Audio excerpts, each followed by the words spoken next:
പുറത്തുനിന്ന് ഒരു കൂട്ടം ബാഗുകൾ ജയിലിലേക്ക് എത്തുന്നു. ആരും അത് പരിശോധിക്കുന്നില്ല. ഒരു തടവുകാരൻ അതിൽ നിന്നും ഒരു മറഞ്ഞിരിക്കുന്ന പാക്കേജ് എടുക്കുന്നു. റെഡ് സിഗരറ്റ് കൊടുത്തിട്ട് ആ പാക്കേജ് കൈക്കലാക്കുന്നു. ശേഷം സെല്ലിൽ കൊണ്ടുവന്ന് തുറന്നു നോക്കുമ്പോൾ അത് ആൻറ്റിക്കുള്ള പാറ പൊട്ടിക്കുന്ന ചുറ്റികയാണ്. ബ്രൂക്സിന്റെ ബുക്ക് വണ്ടിയിലൂടെ അത് ആൻറ്റിയുടെ സെല്ലിൽ എത്തിക്കുന്നു. അന്ന് രാത്രി ബോക്സും സംഘവും ആൻറ്റിയെ വളഞ്ഞിട്ട് മർദ്ദിക്കുകയും മോശമായി പെരുമാറുകയും ചെയ്യുന്നു. അടുത്ത ദിവസം അവന്റെ മുഖത്തെ ചതവുകൾ കണ്ടിട്ട് എല്ലാവർക്കും എന്താണ് നടന്നതെന്ന് മനസ്സിലാകുകയാണ്. അടുത്ത 2 വർഷത്തേക്ക് അവനെ സിസ്റ്റേഴ്സ് ആൻഡ് ഗ്യാങ് നിരന്തരം പീഡിപ്പിക്കാൻ തുടങ്ങി. ചിലപ്പോൾ അവരോട് പോരാടാൻ അയാൾക്ക് കഴിഞ്ഞെങ്കിലും പക്ഷേ മിക്കപ്പോഴും അദ്ദേഹം പരാജയപ്പെടുന്നു. അങ്ങനെ 1949 ഒരു ഫാക്ടറിയിലേക്ക് ഒരാഴ്ചത്തേക്ക് പുറംജോലിക്ക് തൊഴിലാളികളെ ആവശ്യമാണെന്ന് നോട്ടൻ പ്രഖ്യാപിക്കുന്നു. റെഡും ആൻറ്റിയും ഉൾപ്പെടെ നിരവധി തടവുകാർ അവിടേക്ക് വർക്കിന് പോയി. റെഡ് ഒരു പോലീസുകാരനുമായി സംസാരിക്കുന്നു. അയാൾക്ക് കുറച്ച് സിഗരറ്റ് കൊടുത്തിട്ട് തന്റെ ആൾക്കാരെ ആ ഫാക്ടറി ജോലിക്കായി എടുക്കുകയാണ്. അങ്ങനെ കത്തുന്ന വെയിലിൽ തടവുകാർ ഫാക്ടറിയുടെ മേൽക്കൂരയിൽ കഠിനാധ്വാനം ചെയ്യാൻ ആരംഭിച്ചു. ഇവിടെ ഗാർഡുകൾ സംസാരിക്കുകയാണ്. ബൈറൻ പങ്കുവയ്ക്കുന്നു. അടുത്തിടെ തനിക്ക് അനന്തരാവകാശം കിട്ടിയ പ്രോപ്പർട്ടിക്ക് ടാക്സ് വന്നിട്ടുണ്ട്. അത് വളരെ വലിയൊരു എമൗണ്ട് ആണ്.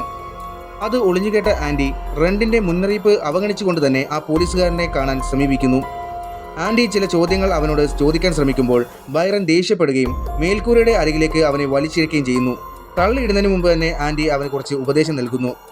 ആദ്യം ബൈറന് സംശയം തോന്നി. പക്ഷേ അവൻ അക്കൗണ്ട് സജ്ജീകരിക്കാനും ഫോമുകൾ തയ്യാറാക്കാനും സഹായിക്കാമെന്ന് വാഗ്ദാനം ചെയ്യുകയും പകരം തന്റെ സുഹൃത്തുക്കൾക്ക് ബിയർ മാത്രം നൽകിയാൽ മതി എന്ന് പറയുകയും ചെയ്യുന്നു. അത് ബൈറൻ സമ്മതിക്കുന്നു. അങ്ങനെ ഒരാഴ്ച കഴിഞ്ഞ് ജോലിക്ക് ശേഷം എല്ലാവരും തണുത്ത ബിയർ കുടിച്ചുകൊണ്ട് ആ ദിവസം ആഘോഷിക്കുന്നു. എന്നിരുന്നാലും ആൻറ്റി മദ്യം തൊടുന്നില്ല. കാരണം അവൻ മദ്യപാനം ഉപേക്ഷിച്ചിരിക്കുന്നു. ഫാക്ടറിയിലെ ജോലിക്ക് ശേഷം വീണ്ടും അവർ ജയിലിലെത്തി. റെഡും ആൻറ്റിയും ചെക്കർ കളിക്കുകയാണ്. തനിക്ക് ചെസ്സാണ് ഇഷ്ടമെന്ന് ആൻറ്റി പറയുന്നു. അതുകൊണ്ട് തന്നെ ആ സെറ്റ് നിർമ്മിക്കാനുള്ള പദ്ധതിയിലാണ്. റെഡ് വീണ്ടും നീ എന്തിനാണ് ആ കുറ്റം ചെയ്തതെന്ന് ചോദിക്കുമ്പോൾ അവൻ താനല്ലെന്ന് വീണ്ടും പറയുന്നു. ആൻറ്റി തിരിച്ചുകൊണ്ട് റെഡ് എന്ത് കുറ്റം ചെയ്തു എന്ന് അവൻ ചോദിക്കുമ്പോൾ അദ്ദേഹം ഞാനൊരു കൊലപാതകം ചെയ്തു എന്ന് മാത്രം പറയുന്നു.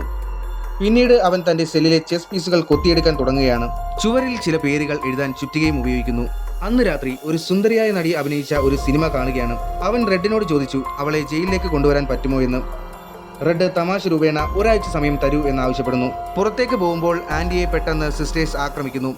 അവർ അവനെ പ്രൊജക്ടർ റൂമിലേക്ക് കൊണ്ടുപോയി ഓപ്പറേറ്ററെ പുറത്താക്കുന്നു. അവൻ സ്വയം പ്രതിരോധിക്കാൻ മൂവി റീലുകൾ ഉപയോഗിച്ചു. ഒരാളുടെ മൂക്ക് തകർക്കാൻ കഴിയുന്നു. എന്നിരുന്നാലും അവർ ഇപ്പോഴും എണ്ണത്തിൽ കൂടുതൽ ഉള്ളതുകൊണ്ട് എളുപ്പത്തിൽ അവനെ പിടികൂടുന്നു. ബോക്സ് കത്തിയെടുത്തുകൊണ്ട് അവനോട് ചില മോശപ്പെട്ട കാര്യം ചെയ്യാൻ ഭീഷണിപ്പെടുത്തി.